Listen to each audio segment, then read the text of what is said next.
Dear students, हमें actually एक permutation given होती है, उसको हम कन्वर्ट करते हैं प्रोडक्ट ऑफ ट्रांसपोजिशंस में।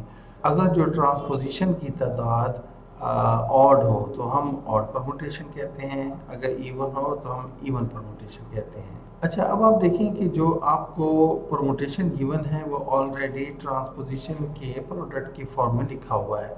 अब देखें ट्रांसपोजिशन क्या होती है, वो साइकिल होता है जिसकी लेंथ 2 हो।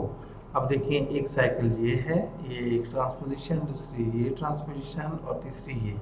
तो जो ट्रांसपोजिशन है उनकी तादाद कितनी है, 3, और लिहाजा ये ऑड होगा।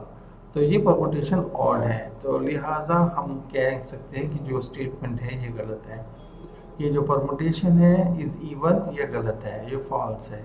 ये ऑड परमुटेशन है क्योंकि इसको ऑड नंबर ऑफ ट्रांसपोजिशन की फॉर्म में लिखा हुआ है, इसलिए ये ऑड परमुटेशन है, इवन नहीं है।